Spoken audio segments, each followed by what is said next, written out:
Lalu pertanyaan saya sekarang adalah, apakah ada orang melempo atau orang obol-obol menjadi teknisi? Nggak ada. Nggak ada yang menjadi teknisi. Semuanya orang Jawa. Lalu datang orang-orang NTT, Sumba, bekerja di sini. Kalau Sumba yang penting bisa makan katanya. Nggak peduli dia gajinya berapa. Yang penting bisa makan. Akhirnya mereka yang dimasukkan.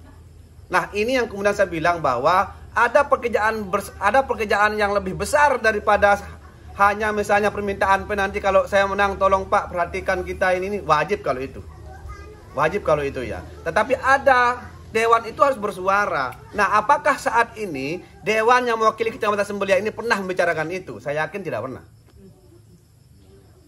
Tidak pernah membicarakan tentang bagaimana memperjuangkan hak-hak rakyat. Bagaimana misalnya ketika tambak udang ini menutup akses masyarakat. Padahal semua ada aturannya. Cuman kita sebagai masyarakat tidak tahu permasalahan itu. Dan yang kita lawan ini adalah orang besar, Pak.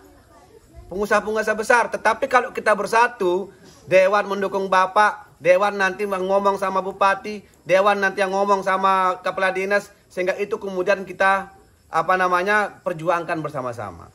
Nah, ini yang saya maaf permasalahan. Kenapa? Kalau kita ingin mensejahterakan masyarakat di sini, adik-adik kita yang bekerja, yang harus kita selesaikan itu adalah masalahnya. Kalau misalnya adik-adik kita di sini bekerja 8 jam, lalu pulang, dia masih bisa ngarat. Masih bisa nanam tembakau, Pak. Masih bisa nanam jagung. Sehingga selain dari gaji yang dia dapatkan di tambak, dia masih bisa bekerja dan mendapatkan uang dari yang lain. Coba bapak-bapak bayangkan misalnya. Kalau misalnya mereka kerja hanya 2 juta gaji dalam 1 bulan dan tidak bisa mengerjakan yang lain, dalam 1 tahun itu hanya 24 juta, Pak. Penghasilan masyarakat 24 juta itu masih tergolong masyarakat di bawah garis kemiskinan, Pak. Tergolong masyarakat masih belum sejahtera.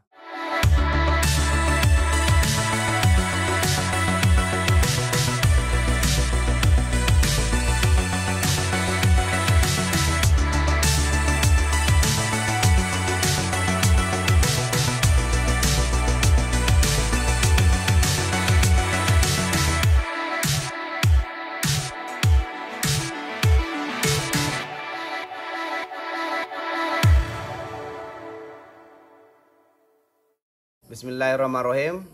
Assalamualaikum warahmatullahi wabarakatuh. Yang saya hormati Pak Kadus Melempo, yang saya hormati tokoh masyarakat, tokoh pemuda, kemudian ibu-ibu yang saya sangat hormati. Saya ingin mengucapkan terima kasih banyak karena ibu-ibu termasuk ikut pertemuan di sini. Artinya bahwa sangat jarang ketika saya melakukan pertemuan meriahnya seperti ini. Alhamdulillah. Singkatnya, hadirin dan hadirat yang hadir dan yang dimuliakan Allah Subhanahu wa taala, ini merupakan sebuah kebanggaan bagi saya khususnya sebagai calon, bisa berbicara, bisa duduk di depan bapak-bapak, ibu-ibu, karena hal seperti ini sebenarnya langka dan tidak semua orang memiliki kesempatan seperti ini. Sebelumnya saya ingin memperkenalkan diri saya, karena kalau tidak kenal tidak sayang, tidak cinta, kalau nggak cinta nggak mungkin dipilih. Artinya bahwa cinta dan sayang dalam hal ini sebagai keluarga, sebagai sahabat. Nama saya Royal Sembahulun. Saya asli lahir tumbuh besar Putra Sembalun. Kemudian latar belakang pendidikan saya sarjana hukum S1 ya. Kemudian saat ini lagi mencalonkan diri ya dari Partai Perindo untuk caleg tingkat 2 atau Kabupaten Lombok Timur. Sebelumnya pada tahun 2019 saya pernah mencalonkan diri di Partai Demokrasi Indonesia Perjuangan atau PDIP. Saya bersama Ibu Marianah dari Sambelia. Tetapi ternyata Tuhan berkata lain, belum memberikan saya rezeki Sehingga saya kemarin itu hanya nomor 2. Saya urutan kedua di bawah Ibu Mariana. Jadi kalau nggak raihan suara saya dulu 2.500 untuk 5 kecamatan. Alhamdulillah pada kali ini saya ikut mencalonkan diri lagi ya dari partai yang baru, Partai Perindo. Nah, jadi salah satu alasan saya kenapa saya tertarik masuk di Perindo ini adalah karena keberadaan Bapak Tuan Guru Bajang. Ya, Bapak Tuan Guru Bajang, karena saya melihat beliau adalah salah satu aset putra terbaik NTB, ya. Sehingga saya memutuskan untuk ikut berjuang juga di Perindo agar beliau nanti bisa melenggang ke Jakarta. Mungkin pada mantau TV ya, TGB ini juga digadang-gadang sebagai wapres. Tetapi mungkin kali ini agak susah. Tetapi berikutnya ketika Perindo masuk di Jakarta, insya Allah. Tetapi paling tidak beliau bisa menjadi menteri agar ada sebagai calon kita atau memperjuangkan kita nanti di Jakarta.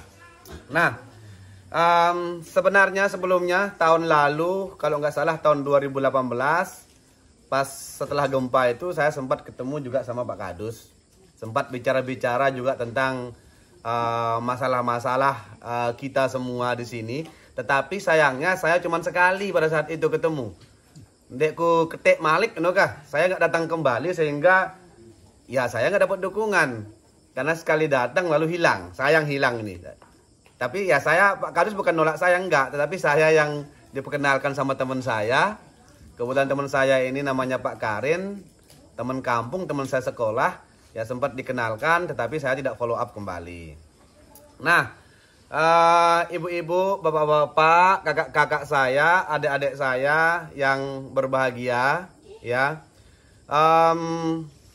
Jadi misalnya ketika saya datang dan mencalonkan diri sebagai dewan, tentunya saya harus memiliki alasan, ya. Saya harus memiliki visi misi. Kalau kita berbicara visi misi, semua orang punya visi misi, tetapi yang susah itu adalah menjalankannya. Itu yang susah. Nah, kemudian saya sebagai calon wakil rakyat juga harus memahami tentang pertama, keadaan alam di sekitar sini. Jangan kemudian misalnya saya dari Sembalun, hanya Sembalun nontonku masalahnya. Tetapi saya tidak tahu masalah di Kecamatan Sumbelia, saya tidak tahu masalah Desa Obel-Obel. Tentunya saya harus memahami semua. Karena apa? Dewan itu salah satu tugasnya adalah menyampaikan aspirasi atau kepentingan masyarakat. Jadi kita kalau tidak tahu masalahnya, maka lalu apa nanti yang saya perjuangkan? Banyak dewan yang naik yang tidak memiliki pengetahuan banyak terkait dengan masalah masyarakat, sehingga dia tidak tahu apa yang harus dikerjakan. Nah, karena itu ya, kan sampai pada di sini juga harus memahami calon-calon yang akan dipilih itu seperti apa. Apa yang akan dia lakukan ke depan kalau bisa menang? Bisa diandalkan tidak? Lalu nanti juga kembali misalnya saudara saya Mak Dodi di sini Pak Kadus mungkin bisa bertanya bagaimana Royal Sembahulun di Sembalun, apa yang pernah dia kerjakan? Jangan-jangan Royal Sembahulun ini hanya diem di rumah, nggak pernah melakukan apa-apa. Nah, ini juga kan penting untuk mencari atau melihat rekam jejak seorang calon tersebut.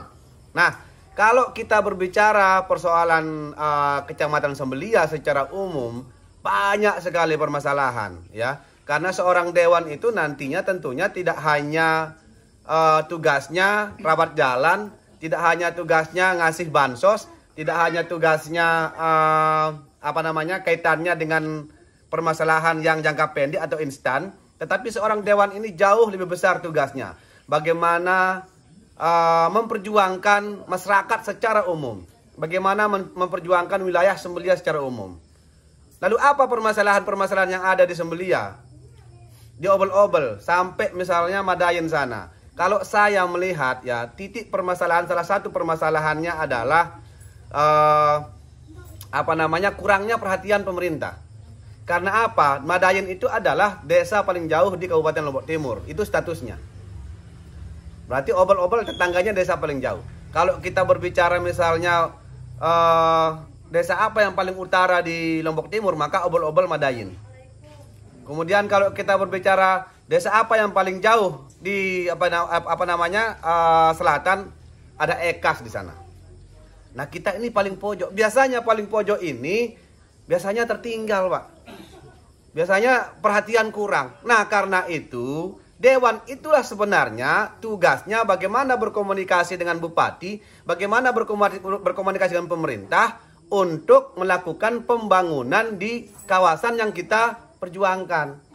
Jadi misalnya kalau hanya kita berpikir ini Pak Dewan mun pemenang ya mak batembokang kita ini masjid ini misalnya kan, Pak Dewan kalau menang nanti rapatang kita jalan, atau Pak Dewan kalau menang nanti anuang kita pipa misalnya. Tapi bukan hanya di situ persoalannya, banyak persoalan-persoalan yang lain. Contohnya misalnya bagaimana tingkat kesejahteraan anak-anak Pepada yang kerja di tambak. Apakah mereka sudah bekerja sesuai dengan undang-undang? Apakah mereka sudah bekerja sesuai dengan aturan Kementerian Ketenagakerjaan? Saya pernah berkeliling di sini sampai saya nginep beberapa malam di Sembeliap, karena itu saya paham permasalahannya. Yang kedua, bagaimana tentang persyaratan tambak membangun? Kadang-kadang Pak, jalan yang ke pantai itu ditutup. Kadang-kadang tambak ini membangun terlalu pinggir dekat pantai, sehingga apa? Hak-hak Kancampe sebagai nelayan itu terampas. Hak-hak kita sebagai nelayan itu dirampas oleh pihak-pihak perusahaan. Nah, tugas Dewan itu sebenarnya adalah bagaimana menyuarakan permasalahan itu, sehingga apa? Hak kita sebagai masyarakat itu tidak tidak dikangkangi oleh investor. Ada juga permasalahan yang saya tahu di sini, ya. Berapa gaji teman-teman yang bekerja di tambak sesungguhnya? Memang kita senang ya, anak-anak kita bisa bekerja. Tetapi jangan sampai misalnya anak-anak kita, adik-adik saya di sini mentang-mentang bisa bekerja di tambak tetapi bekerjanya 24 jam, Pak. Banyak kasus, Pak, mulai dari Pulur, ya, mulai dari yang tempat PLTA itu ada juga tambak di sana. Saya sudah bertemu sangat banyak sekali dengan pekerja tambak. Saya ketemu dengan Jan di Lendang Madang bercerita tentang bagaimana pekerja tidak berdaya, ya. Kemudian gajinya berapa, Pak? Saya tahu gajinya 1,5 sampai 1,8. Tetapi mereka itu kerja 24 jam. Sampai-sampai istrinya nggak sempat ketemu karena istrinya nggak boleh masuk dalam mes. Yang semestinya pekerja itu kerja 8 jam, selebihnya itu adalah lembur. Tetapi fakta yang terjadi saat ini tidak. Bayangkan misalnya kalau anak-anak kita kerja 24 jam, 1 bulan gajinya cuma 1,8. Lalu dijanji dapat bonus dari perusahaan. Tetapi ingat, perusahaan ini pinter. Dia tahu bibitnya, dia tahu makanannya, dia tahu nanti 1000 udang akan menjadi berapa kintal dalam waktu 3 bulan. Wah, tuangna, Pak. Udah tahu, mereka cerdas. Nah, karena ini yang saya ingin ungkap di sini adalah akal-akal perusahaan yang menjanjikan adik-adik kamu nanti mendapatkan bonus, tapi faktanya jarang yang dapat bonus. Saya pernah bertanya di Dayin, dari umur 13 tahun dia bekerja, sudah 17 tahun, hanya sekali dapat bonus, Pak. Setelah itu nggak pernah dapat bonus. Bayangkan. Nah, ini kemudian yang menjadi persoalan bagi kita semua. Kita tidak hanya berbicara masalah Kancampe Pada. Mun Kancampe, wah senior-senior, udah tua begini. Saya tahu cita-citanya Bapak. Yang penting anak saya bisa bahagia, anak saya bisa bersekolah, anak saya bisa kerja. Tetapi kita perlu membicarakan masa depan adik-adik saya yang kecil ini. Bagaimana di masa depan? Bagaimana Sembelia ini? Hampir kalau kita berbicara tambak, Pak ya, hanya kalau di sebelah timur tinggal Beburung doang untuk pantai. Yang lain habis. Sekarang pantai yang ada di Sembalun juga PT Kesambi juga dibuatkan penambak udang, kemudian jalurnya masuk ke pantai nelayannya ditutup oleh perusahaan. Sehingga sekarang mereka tidak bisa, mereka harus keliling lewat KLU baru bisa masuk pantai. Nah, ini yang saya maksud persoalan. Ini yang maksud masalah. Kadang-kadang kita kan memandang masalah hanya yang kita bisa pandang di depan mata kita. Tetapi ada masalah yang lain yang lebih besar yang kiranya ini yang harus kita perjuangkan. Nah, kenapa saya berbicara seperti ini? Ya, saya ingin menggugah pemikiran Pepada. Ya, saya ingin, kenapa tadi saya tanya Pak Dodi, teman-teman di sini pergi ke Riau, kerja keluar. Kenapa mereka pergi keluar? Karena di sini tidak ada lapangan kerja yang layak. Makanya lebih memilih keluar. Kalau di Sembalun, insya Allah lapangan pekerja di sana banyak, Pak. Di situ ada pariwisata, ada pertanian, kerja ada di buruh tani juga kita ngantri baru bisa dapat karyawan. Tetapi kalau misalnya di daerah yang pertanian lahan kering seperti ini kan kita mau kerja buruh tani juga susah. Karena jarang, Pak. Yang kalau sudah kering begini kan kita sudah nggak ada lagi, nggak ada jagung dan sebagainya. Nah lalu bagaimana kalau kita hubungkan, apa hubungan Sembalun dengan obel-obel, Pak? Kalau orang tua kami mengatakan dulu bahwa dulu itu Sembalun sama obel-obel itu satu kesatuan, satu kemangkuan. Artinya bahwa kita ini memiliki hubungan emosional sebenarnya daripada orang-orang Peringga sana sebenarnya, Pak. Orang Sembalun dulu kalau pengen begawe apa ke obel-obel, termasuk keluarga saya di obel juga satu waris. Kami itu satu waris. Sehingga saya bilang tadi bahwa ada hubungan erat antara orang obel-obel dengan orang Sembalun, terutama penduduk asli. Nah, ini yang kemudian tidak salah kan sampai mendukung orang Sembalun. Kalau kita berbicara misalnya kedekatan, kita sangat dekat. Bahkan orang Sembalun itu tiap hari, Pak. Sebelum Sembalun menjadi tempat wisata, mon jelang lebarannya tempat Sembalun sepi. Semua mereka numpuk di obel-obel melempo mentare. Pasti santena tempatnya obel-obel. Nah, ini yang kemudian saya ingin bangun, ya. Jadi adik-adik saya di sini ini ke depan kalau sudah kita saling kenal, daripada misalnya kita arahkan mereka untuk kerja terus di di tambak udang yang hanya gajinya itu di bawah UMR, yang hanya 1.800.000 per bulan atau 2 juta per bulan. Coba Bapak saya bandingkan dengan gaji seorang gayat di Rinjani, Pak. Manfaatkan orang Sembalun itu agak-agak malas bekerja keras naik gunung. Ya, orang gayat itu lebih enak, menporter memang agak berat. Tapi kalau menjadi gayat, Pak, sekali naik, ya gajinya sekarang 300.000. Kalau dia naik 4 hari, ya total yang dia dapatkan itu adalah 1.500.000. Itu gaji real, itu gaji pokok. Dan insya Allah beberapa tahun ke depan terus akan naik gajinya sampai suatu saat nanti gajinya 500 sehari. Kalau dia naik 4 hari aja dia dapat 2 juta, Pak. Sama hasilnya gajinya dengan teman-teman yang kerja 1 bulan yang standby menjaga kolamnya. Kalau lampu mati dia harus nyelam, Pak. Ada teman saya di Padak Buar itu sampai dia sakit gara-gara sering gangguan lampu dulu nyelam sehingga dia udah tidak bisa kerja lagi. Nah, ini yang kemudian harus kita perhatikan. Nah, kenapa saya sampaikan Sembalun? Ingat, obel-obel ini dekat. Cuman 1 jam kurang kita nyampe di sana. Jadi kita tidak hanya misalnya melihat potensi yang ada di sini, tetapi juga kita harus melihat potensi yang ada di dekat rumah kita. Jangan hanya melihat potensi misalnya di Riau sana, tetapi kita lupa dengan potensi Sembalun. Sekarang Sembalun itu di Medas, bahkan sampai rempek orang cari porter. Tetapi saya bergerak di pariwisata, saya membangun pariwisata di Sembalun sehingga saya paham peluangnya ke depan. Saya paham permasalahannya hari ini. Yang pasti kami di sana itu kekurangan tenaga. Karena saya salah satu pengusahanya. Kayak adik-adik saya ini kan masih muda ini. Dan saya yakin masih kuat gitu ya. Tetapi mereka ini harus dilatih, diajari, diperkenalkan dengan orang-orang yang memang paham terkait dengan hal itu. Sehingga ke depan ya saya juga memiliki, ketika kita menjadi dewan kan harus memiliki cita-cita, Pak. Kalau cita-cita saya itu adalah saya ingin menghubungkan antara Sembalun dengan Sembelia. Karena apa? Di sini ada Gili Lampu, di sini ada Gili yang di Sugian itu, Pak. Sebenarnya kalau pemerintah benar-benar serius menggarap itu luar biasa bagus.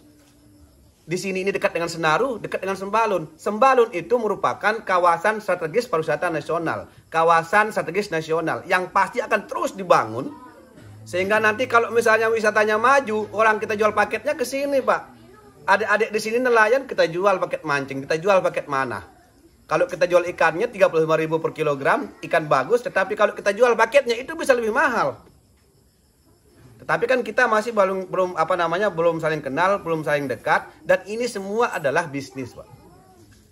Kalau misalnya nanti sudah terkenal, kita bisa perkenalkan Sugian dan Gili Kondo, maka bayangkan misalnya kalau Sembalun udah rame, kemudian Senaru sudah rame, kalau ada ratusan bahkan ribuan orang lalu lalang bule lewat di sini, pasti mereka paling tidak beli bensin, Pak. Atau beli makanan. Tapi kalau sekarang kan mau jual bensin yang laku 10 botol sehari. Karena yang lewat sedikit. Cuma sampai doang lewat TNI gitu kan. Kalau dulu sih rame kalau masih lewat Sembalun ke sana. Tapi kalau sekarang karena Sembalun sudah jalannya sendiri, ya sekarang kalau kita bandingkan jalan di sini sama Sembalun jauh, Pak. Di sana lebih lebar, kemudian mulus. Di sini sekarang begini-gini kita kalau ngebut. Yang dibangun itu adalah di di Mandalika, yang rusak di sini. Bapak-bapak yang kena masalahnya. Nah, pertanyaannya sekarang adalah, pernah nggak Dewan Perwakilan di Sembelia ini untuk berteriak atau mengkritik gubernur atau minta ke gubernur untuk bertanggung jawab membangun jalan di sini karena konsekuensi dari pembangunan yang ada di Mandalika? Nah, inilah kerja-kerja DPR, Pak. Jadi ke DPR itu bukan kerjanya hanya sekedar kita bagi-bagi beras, bagi-bagi amplop, oh tidak. Itu sebenarnya bonus, Pak. Kalau kerjaan aslinya kita itu adalah jauh lebih besar dari itu. Nah, lalu bagaimana dengan Royal Sembalun? Insya Allah kalau saya memang dari tahun 2008 saya fokus untuk melatih anak muda, Pak. Saya fokus membantu masyarakat. Dari dulu Sembalun yang bisa bahasa Inggris cuman ini, om saya, hanya 3 orang sama 2 guide. Tapi sekarang alhamdulillah dengan program kami melatih anak-anak muda untuk bahasa Inggris, kami datangkan pengajar dari Jakarta, kami datangkan dari luar negeri. Alhamdulillah sekarang bahasa Inggris di Sembalun bukan menjadi sebuah masalah. Anak-anak muda sekarang di situ sudah merebut kejayaannya di Sembalun sebagai pengusahanya, ya. Kalau dulu orang Sembalun hanya sekedar sebagai porter, pekerja kasar, Pak. Tapi sekarang alhamdulillah mereka jadi pengusaha. Dengan dengan teknologi HP untuk saat ini, ya, semua bisa kita lakukan. Dan sekali lagi saya sampaikan, ini untuk masa depan adik-adik saya yang kecil-kecil ini. Coba sekarang masih kecil pegang HP, Pak. Paling nonton YouTube. Tapi ke depan dengan keahlian mereka pegang HP, karena sekarang ini kita semua di buat tempat itu ada sinyal. Ya, orang obel-obel bisa jual Sembalun, orang Sembalun bisa jual NTT, orang Sembalun bisa jual Papua, jual programnya. Nah, ini yang kemudian kenapa saya sampaikan di sini, ya. Yang saya masuk di sini adalah seandainya nanti saya ada rezeki, Pak, untuk menang, tidak hanya kemudian misalnya kebutuhan secara instan, tetapi yang ingin kita lakukan itu adalah bagaimana kita buat program untuk mencerdaskan anak-anak muda di sini. Tentunya sesuai dengan potensi yang ada di sekitar obel-obel, ya. Makanya saya bilang tadi bahwa kita di sini sebenarnya tidak kekurangan potensi, Pak. Cuman masih belum digarap. Nah, itu kita berbicara terkait dengan pemberdayaan dan pariwisata. Nah, lalu bagaimana dengan pertanian? Ya, banyak juga persoalan pertanian terkait dengan kekurangan pupuk. Kalau harga pupuk itu tidak ada wewenang bupati, tidak ada wewenang gubernur. Yang memiliki wewenang itu adalah menteri dan DPR pusat. Tetapi paling tidak DPR itu bisa bersuara dan mengkritik pemerintah ketika misalnya pupuk yang di Lombok Timur ini tidak sangat kurang.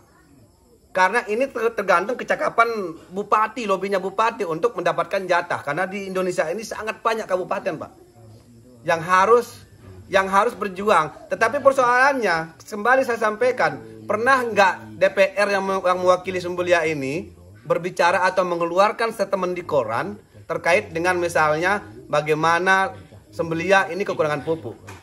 Ada saudara saya Pak Sukatip di Mentareng, kadang-kadang kemarin kalau sudah hanut dia cari urea di sana. Ya terpaksa aku metangnya gitu kan. Walaupun misalnya jatah dengan belintah. Tetapi kebetulan kalau tahun ini tidak ada jatah urea di Sembalun, tetapi diberikan ke daerah-daerah lain yang ada mente dan jagungnya. Nah, yang saya sampaikan di sini adalah banyak permasalahan yang harus kita bicarakan, yang harus kita suarakan, yang menyangkut terkait dengan kesejahteraan Pepada. Tetapi bukan hanya sekedar misalnya ini kepeng sekat ibu pilih saya, bukan seperti itu. Ya, berapa sekat ribu, Bu? Beli rokok aja nggak dapat 2 bungkus gitu ya. Lalu apakah kita menghargakan diri kita seperti itu? Nah, insya Allah karena waktu saya juga agak singkat di sini, saya harus pertemuan di Mentareng. Ini saudara saya, di rumahnya di depan rumah saya. Sekarang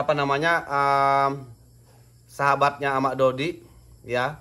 Seandainya kalau saya menang, jangan cari saya, Pak. Ini cari. Dan dia tetap mancing ke sini. gitu ya. Maka saya bilang sama teman-teman tim saya, kenapa nggak kita garap Madayin sama obel-obel? Karena bagaimanapun juga kalau kita menang, kita nggak bisa meninggalkan mereka, karena hubungan kita sekian sama mereka. Saya ada kafe, saya ada restoran ke depan di Sembalun. Tadi saya ngomong sama Dodi, Pak Dodi berapa harga ikan nanu? Saya tertarik untuk beli, ya karena kita pengen jual di sana Pak, saya pengen jual di situ. Sehingga kenapa saya harus misalnya mencari ke Labuan jauh sana, kenapa nggak di sini? Nah maksud saya ini saya sampaikan bahwa kita memiliki hubungan yang erat. Dan walaupun kita beda kabupaten, tapi kita sangat jauh. Sembalun hujan besar, di sini banjir.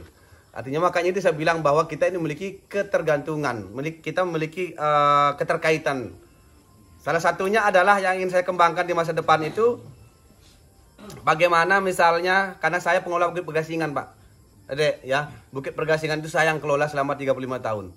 Sempat juga sama Pak Kadus dulu, terkait dengan air terjun dan sebagainya. Tetapi yang belum saya jalankan sama anak muda Mentara yang ini, anak muda obel-obel, bagaimana saya mendaki dari Bukit Pergasingan lalu turun nanti di obel-obel atau turun di Madayin. Ini adalah sebuah produk wisata. Kalau kepentingan saya sebagai pengusaha, saya bisa jual paketnya. Tetapi nanti ketika misalnya turun di obel-obel, paling tidak resto bisa dapat duitnya. Paling tidak tamu ini bisa belanja. Karena misalnya kita buat paket naik ke gunung, nginep di gunung, turun, bergaya juluk di pantai, lalu makan ikan laut, pasti menarik. Nah ini Pak Kadus yang sempat saya sampaikan dan belum terwujud.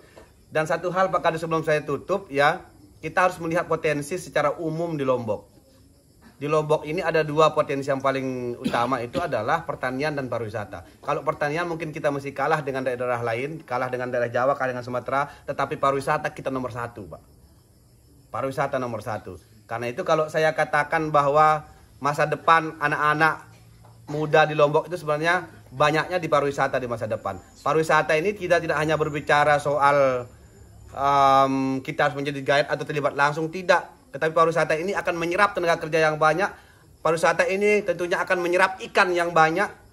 Ya, kenapa? Karena banyak tamu yang datang, kemudian ikan-ikan berkualitas itu pasti sangat dibutuhkan. Nah sehingga ini yang saya maksud, kenapa saya sampaikan ini, biar kita memahami, kita mengerti bagaimana kita menyiapkan anak-anak kita di masa depan. Paling tidak kalau kita hari ini menjadi nelayan yang kurang mampu, ke depan anak-anak kita ini menjadi nelayan yang lebih profesional, nelayan yang lebih maju, nelayan yang memiliki penangkap ikan yang lebih bagus, sehingga kesejahteraannya bisa terbantu. Baik, mungkin itu yang bisa saya sampaikan. Bapak-bapak, kakak-kakak, ya ibu-ibu, adik-adik saya yang tercinta, ya. Semoga apa yang saya sampaikan dapat dimengerti, ya. Semoga apa yang sampaikan tidak dianggap hanya sekedar bualan saja, ya. Tetapi kami atau saya sudah sampaikan tadi bahwa alasan saya kenapa maju sebagai DPR bukan karena saya ingin kaya Pak. Bukan saya ingin mencari uang semata. Tetapi kalau saya misalnya ketika kerja saya dapat gaji, yaitu bagian dari upah saya bekerja. Tetapi satu hal, tujuan saya paling utama adalah ingin berbuat lebih banyak untuk masyarakat. Ingin berjuang untuk kepentingan masyarakat. Sehingga apa yang kita cita-citakan di masa depan itu adalah bagaimana terwujudnya masyarakat yang lebih baik, masyarakat yang berkeadilan, masyarakat yang lebih sejahtera. Baik, mungkin itu yang bisa saya sampaikan. Sekian, Assalamualaikum warahmatullahi wabarakatuh.